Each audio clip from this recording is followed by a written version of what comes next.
I now introduce you to Sheriff Joe Arpaio, America's and the world's toughest sheriff, someone who's taken the heat, as I have, and other people have taken the heat, because you cannot be afraid in today's world. And if you are, think about your kids, grandkids, and future generations, what they're going to be living in. If we don't rise up now, we're going to be living in a communist hell. God bless you.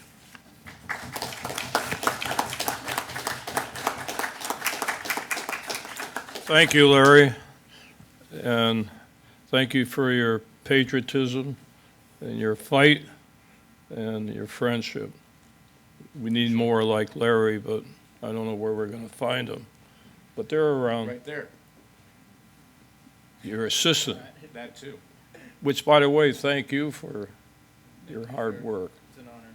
Remember, management, you only get things done through people. Now, I made a big mistake, made a few mistakes in my life, but one that I made when I ran for sheriff, 1992. I was 61 years old. I said the sheriff should be appointed and not elected. I must have been drunk on Italian olive oil, because I would have been fired in about 1 month. Now, I have to justify my stupid remarks on the election of the sheriff, whether appointed or elected, because I was sort of ingrained with the bureaucracy in my career. I joined the Army when the Korean War broke out, so I had a boss. And when I was a Washington, D.C. cop, I had a boss. Las Vegas police had a boss. The Federal Drug Enforcement for 25 years had a boss.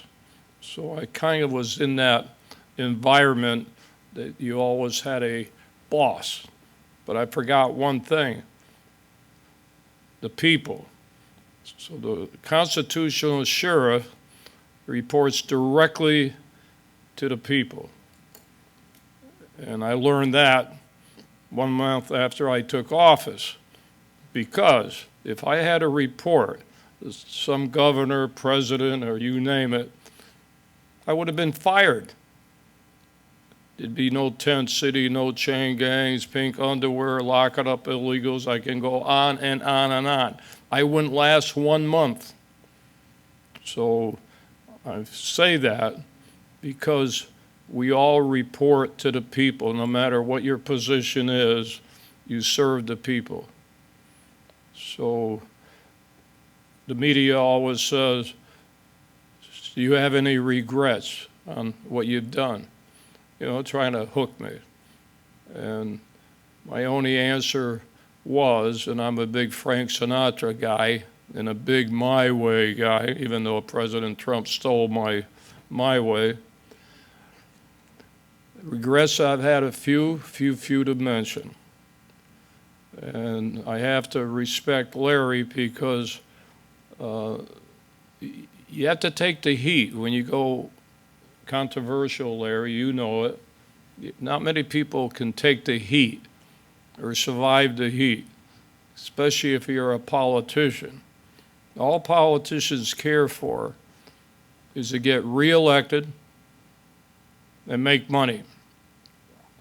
I found that out last year when all the top people, all the owners of all the teams and other Republicans, knowing I was running for sheriff again in the primary, gave thousands and thousands of dollars to my Democrat opponent who got $3 million from George Soros.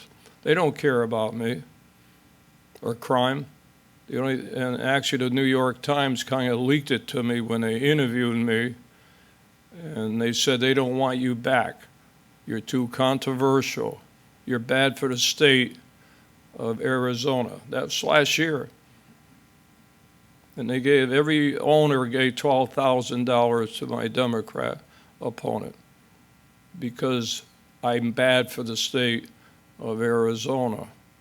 So my response was very simple. Maybe you ought to win a championship if you're worried about the prestige of Arizona instead of selling McCain's beer to make money. Now, I hear the Suns are in a championship. I have no use for the Suns. I'd rather see the Philadelphia team win, or any team. Now, if they don't like it, that's tough. That is tough. So when I lost in 2016, I won the Republican primary. I never lose a Republican primary, except last year by 1%. Something they didn't want me back.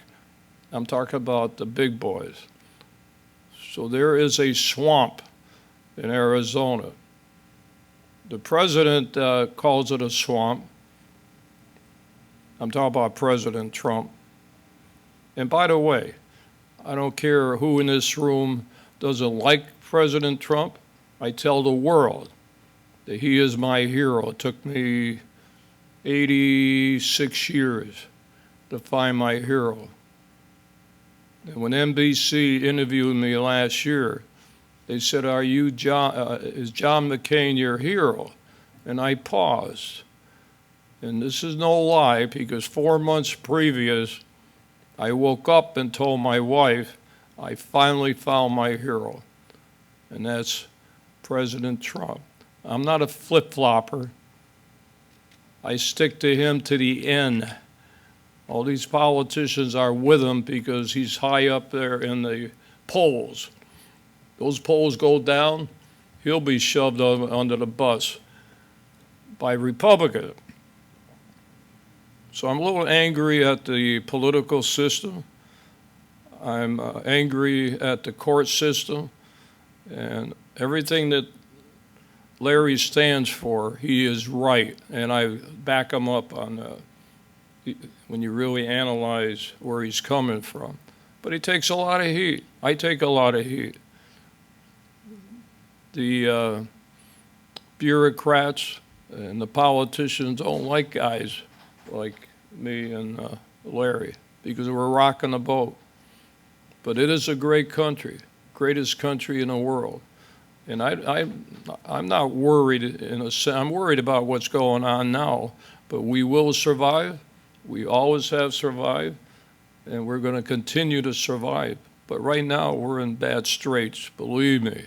I don't think I've ever seen in my 60 years serving our country what's going on today.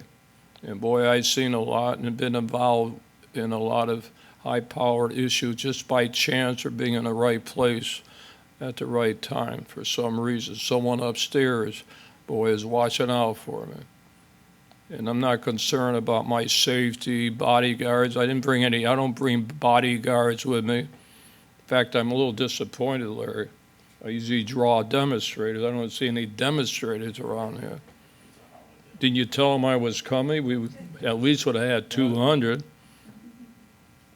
Not just illegals. Of course, we're not that far from illegals. They could show up. I'm being a little sarcastic, but very disappointed. Now, being in law enforcement for 60 years, I'm really very disturbed what's going on today. Want to defund the police. Can you believe that? All these politicians must have been drunk on something. I've never seen anything like that. To defund the cops. The main mission of our country is protect the people, security of our country, foreign and domestic, So what's happening in the last year, 2 years, 3 years? All because of politics. And one thing that really burned me up, and I lost the race for sheriff, but things would have been different. The nice lady here lives in Scottsdale, and everybody knows if I was a sheriff, you would not have police standing by when people are going into stores, burning police stations. I would have had my armed posse out there, and I would have locked everybody up, believe me. And they knew it. But I wasn't the sheriff then. And I'm not the sheriff now, but I'll tell you, Larry, one of the strongest positions you can have, I finally found out, is a private citizen. Think of that, the power of a private citizen. Very powerful, being a citizen. So many things you can do to help our country. So another thing, when I look at the police standing by, I don't blame the police. I blame their bosses, the mayors, police chiefs, governors, presidents. I blame them because the police have their hands tied.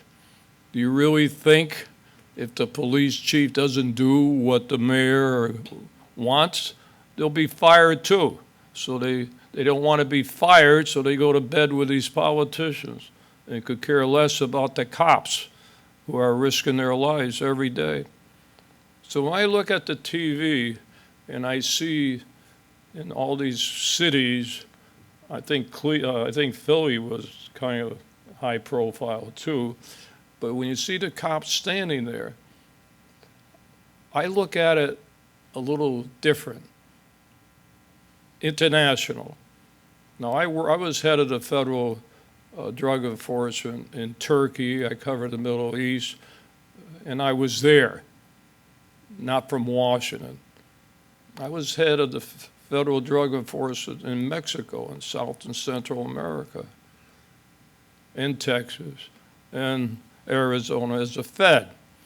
So I look at it, how do you think we look across the nation? We're supposed to be the most powerful country in the world, and yet we can't lock up a few looters? Think of that. Where's our prestige when these foreign governments are looking at us and we're fighting wars and so on, and we can't take care of the rioters and arrest them, throw them in jail? There's something wrong. And I have to give President Trump a lot of credit. First of all, I know I've introduced him to many rallies, and I know that he loves the cops. It's not for politics. He really loves the cops. I don't know if he's a buff, but he really got excited when he saw me in action in Arizona and a couple other places when I would happen to be there, and defended him and went before demonstrators who tried to keep people from coming in to hear him. I took action, and you probably were in Fountain Hills area when I locked up 3 illegals. Actually, they weren't illegals. Another lawsuit, Larry, but that's okay. But they were blocking the streets. That's a violation of the law.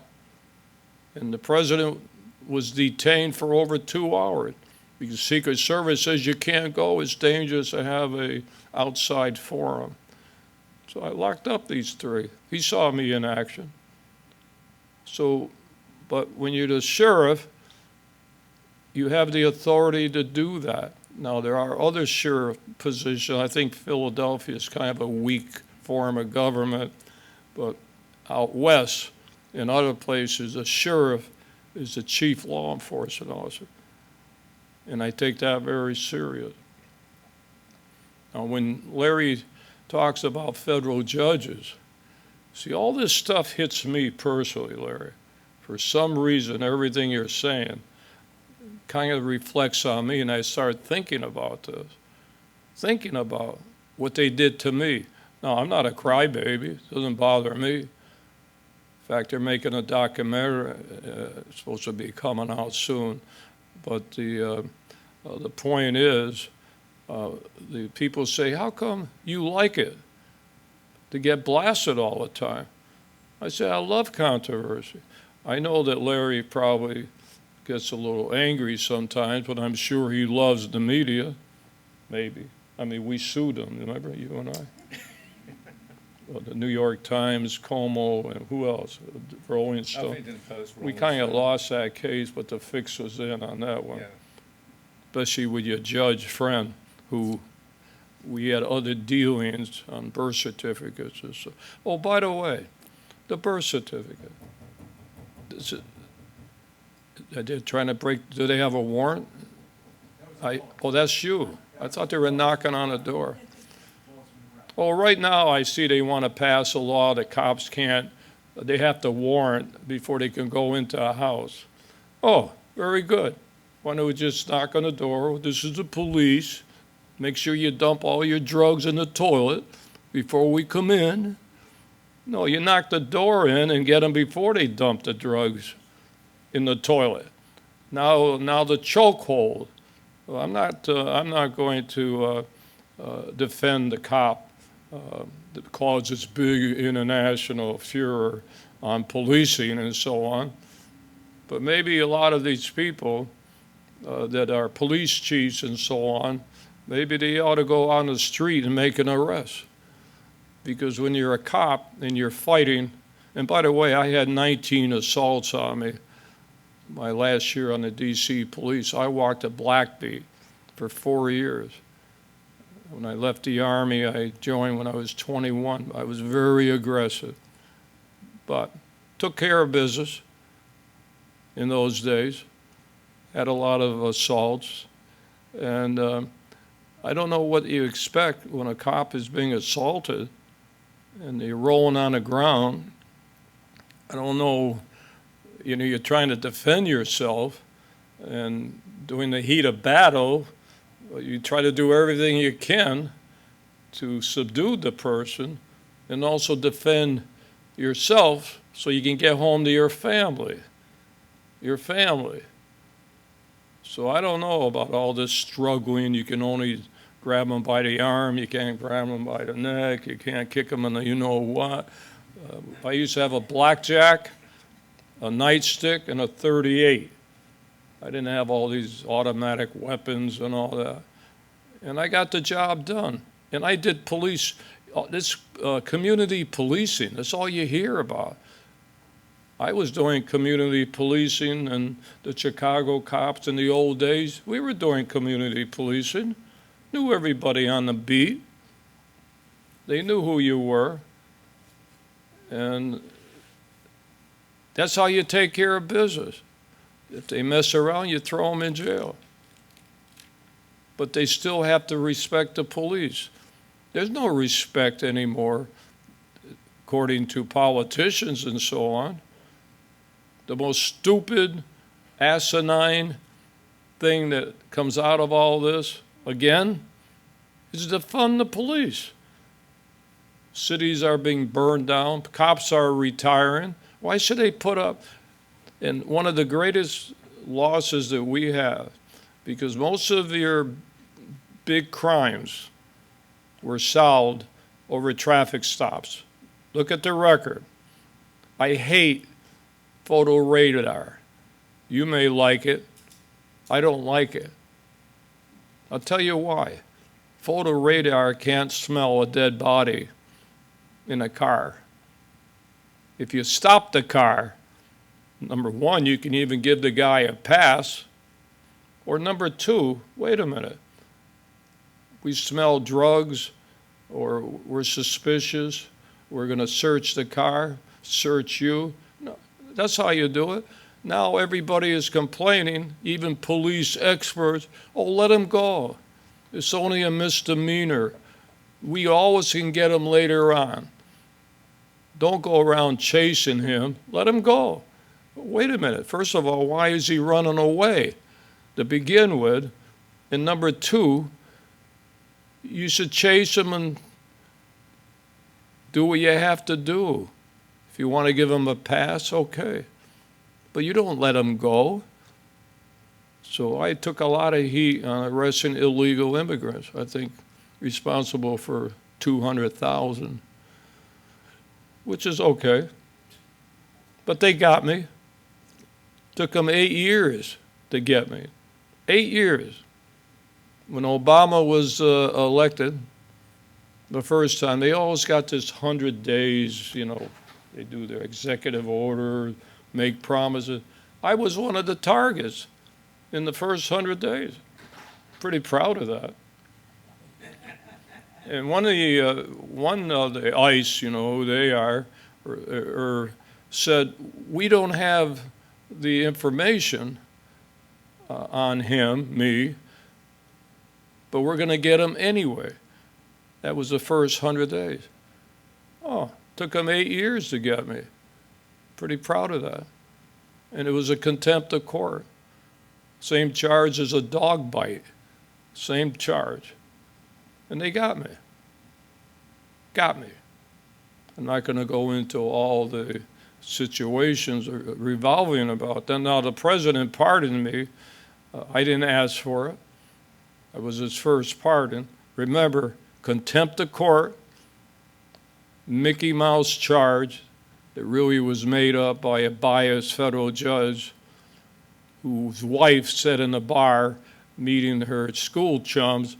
When they asked, what does your wife do? Oh, your husband, oh, my husband's a federal judge. Wow. And then she says, he's going to do everything in his power to make sure our sheriff is never reelected. Now, when you talk about federal judges, it's interesting that a certain law firm, a person named Holder, came from that law firm to be the attorney general for Obama. That's when they started a case on me. Guess what? The judge's brother-in-law is a big shot with that law firm. Fast forward to a couple years ago, he was hearing the case that the ACLU, by the way, was suing me that led into all this stuff. But the same judge, brother-in-law, was hearing the case because the ACLU hired the judge's brother-in-law's firm, and he's the one that decides how much money to give. Now that brings me into the federal judiciary, and I've always respected in my career federal judges, state judges. Never had a problem with judges, but I learned awful quick after being the elected sheriff the problems you can get when they're after you. That's just one little tidbit.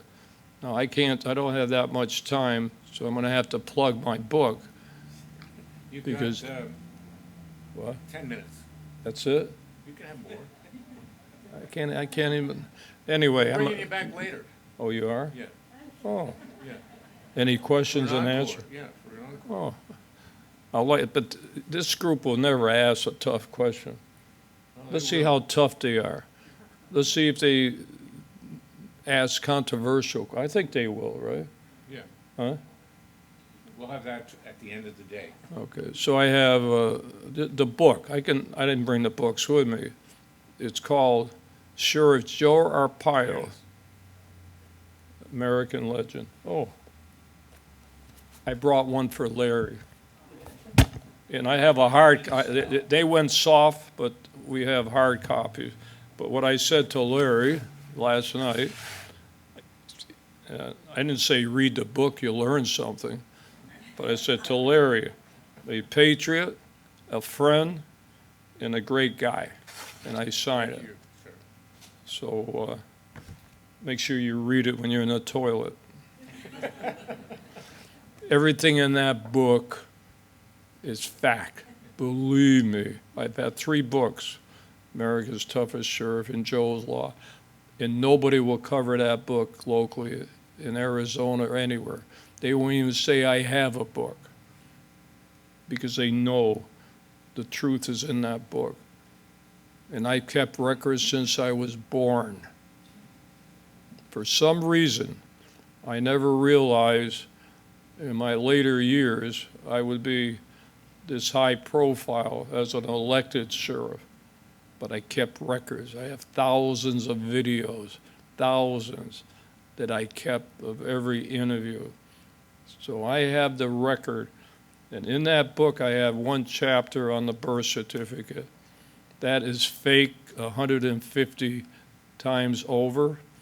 Now, I've been around a long time. I know I've worked conspiracies, the mob. I'm not going to get into my background. Am I stupid? Am I stupid to take on going after the president? I think we sued the president too, Larry, didn't we? One time? Yeah. Huh? I don't, indirectly, Many I think we won on that one, right? Yeah.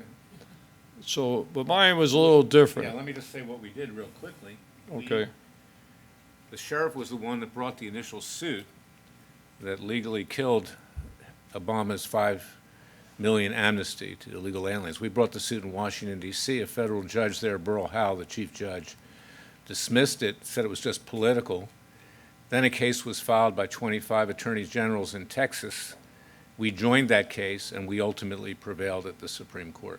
We won. And that was Sheriff Arpaio who led the way. Yeah, I got all the press. You didn't get any. So Larry does all this stuff, and he gets press, but it's bad press. I get press, but it's bad, bad, bad press. But I love the bad press. When they asked me, why do you like this, when they were doing the documentary, I said, hey, the old saying, any news is good news. I don't have the money to put brochures out and all that, everything I do. Let the media do it. I'm called the toughest sheriff. I sure don't want to be called the nicest sheriff. I got to keep my reputation. Now, one thing I don't like, and they really haven't done it, a couple of international media call me the meanest sheriff. They really don't get me on the meanest. I'm not mean. I'm a nice guy, just doing my job. So I got into the birth certificate. Fake. And one thing, Larry, I can't understand, nobody can answer this question. I would like to know why nobody in the universe will touch this subject. Nobody. Government, media, nobody will touch this subject about a fake birth certificate. And I could care less where Obama came from. He could come from the moon. Doesn't bother me. When the Tea Party came to me and said, you're our last hope, 200 of them, 2011, to look at this fake birth certificate, you know, I'm not stupid. I've been a Fed for 30 years. I'm going to go after the president. It took me 2 hours to say yes. Because once again, I remembered I'm the elected sheriff. I don't report to anybody except the people, and I'll make my decisions without having to ask anybody. And I did it.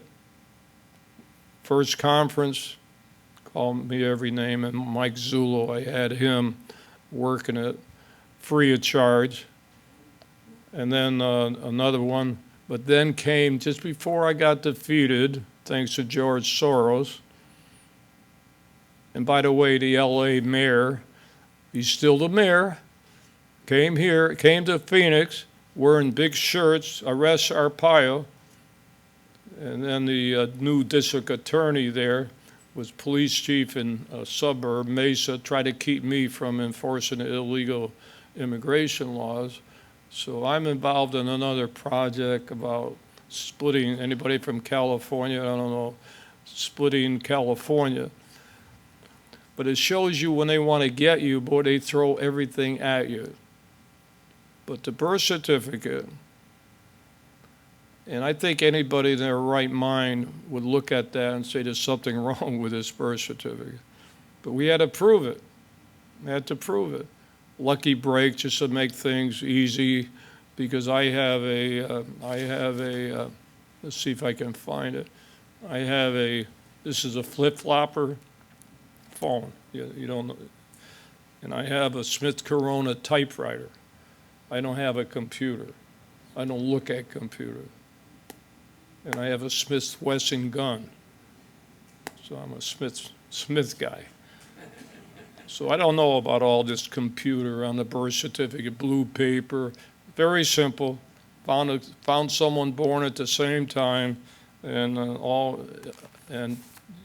she had her birth certificate. and you could see 6, 7 words taken from hers and put on a fake birth certificate. Come on. But we went one step further. We wanted a forensic scientist to prove that was lifted. Had to go to Italy. Nobody would touch it. So these experts in Italy took it as a favor, since I'm Italian, they're Italian. But then they looked at it, that's fake. Then we had a guy in Hawaii, Obama guy, but we recruited him, scientist. He did the same thing. Not knowing the Italians, came out with the same results. So my answer is, if there is no probable cause in that case, but nobody has ever contacted me, and Larry's familiar with this too, to see what do you have? Nobody in the universe. I really think they went after me, Soros and that bunch in 2016, not because of illegal immigration. They were worried about the birth certificate. They wanted me out, and they got me out. But they didn't shut my mouth, because I've been very active. People are starting to come back to me and say, please endorse me. And I've been the honorary chairman for Bush, Mitt Romney, Rick Perry. Trump is a little different. So if I'm such a bad guy, why is it every time presidents run, they come to me and kiss my ring? Remember Cain? Herman Cain. Great guy. I'll never forget, I was in Vegas giving a speech, and Herman was in another room raising money when he was running for president. Oh, sure, Joe, glad to see you. Oh, I said, listen, hey, good luck on your race. He says, oh, if I'm elected, I want you to be in charge of the federal prisons. And I said, are you kidding? Charge of the federal prisons? I said, that means I have to report to you. I only report to the people. I don't report to you. But he had a great answer. He says, well, if you do your job, you don't even have to meet with me. Just do the job. He had a great answer. Great guy, Herman Cain. So I can go on and on. I know we're hurting for time. But just on my wife, she passed away 2 months ago. And 63 years we've been married. And when you talk about law enforcement, we have to think of the families too, not just the officer. Think of the families, what they have to go through, hoping their husband or wife comes back safe every night. My wife followed me to Turkey, Mexico, you name it. And a lot of people, I always said this, they may not like me, but they sure loved my wife, Ava. And when she passed away, the president called, I got a call that made me feel good for my wife. And so she's been with me, and she deserves any success I had.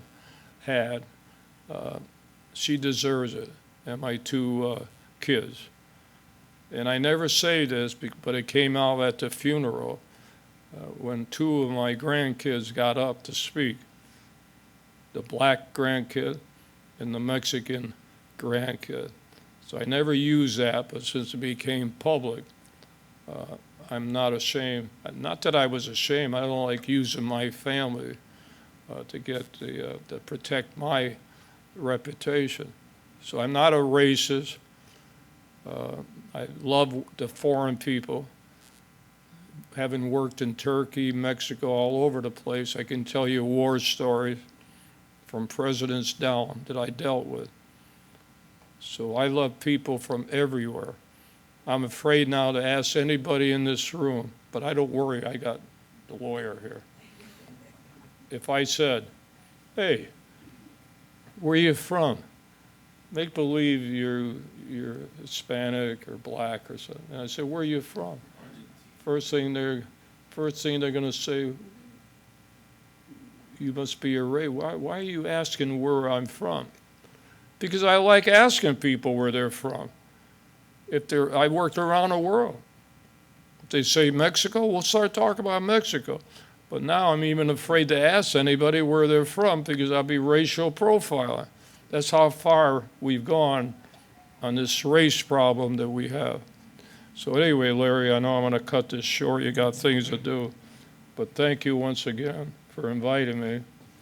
I'm not at my best.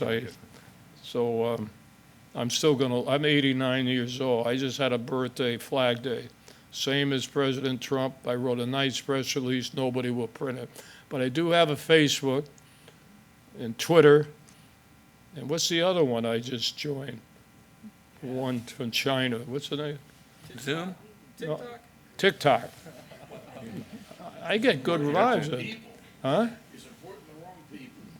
No, he's No, not. TikTok's okay. TikTok's okay. Any way you can get press, when you can't get the media, you do it.